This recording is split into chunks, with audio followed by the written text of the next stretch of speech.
High, আমি শিমুল। আপনারা দেখছেন মুভির গল্পস্বল্প চ্যানেল থেকে আরও একটি মুভির গল্প। একই শহরের এমা আর ডিন, কিন্তু তাদের জীবনযাত্রা একেবারেই আলাদা। একজন পরিশ্রমী, অন্যজন ভীষণ অলস। এমা তার স্কুলে খুব ভালো এবং জনপ্রিয় ছাত্রী। প্রতিদিন ভোরে ঘুম থেকে উঠে সে নিজের কাজ গুছিয়ে নেয়, সময় মতো পড়াশোনা করে এবং স্কুলে যায়।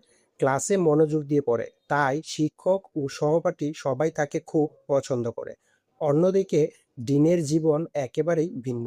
সে প্রতিদিন দেরিতে ঘুম থেকে উঠে, তারপর সোজা বাথরুমে গিয়ে দাঁত ব্রাশ করে আর কোনো কাজ না করেই ভিডিও গেম খেলতে শুরু করে।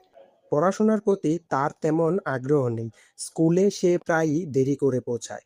তারা দুইজন তাদের কলেজ থেকে শিক্ষা সফরে আসে। নৌকাতে তাদের বন্ধুরা একটি পার্টি করছিল। হঠাৎ করে এমা নৌকা থেকে পানিতে পা পিছলে পড়ে যায়। ডিন দেখে ফেলে। সাথে সাথে ডিনও পানিতে লাফ দেয়। তারপর থেকে তারা নৌকা থেকে আলাদা হয়ে যায় এবং তারা একটি দ্বীপের মধ্যে পৌঁছায়। দ্বীপের মধ্যে এমা আর ডিন কি একে অপরের সাথে মানিয়ে নিতে পারবে?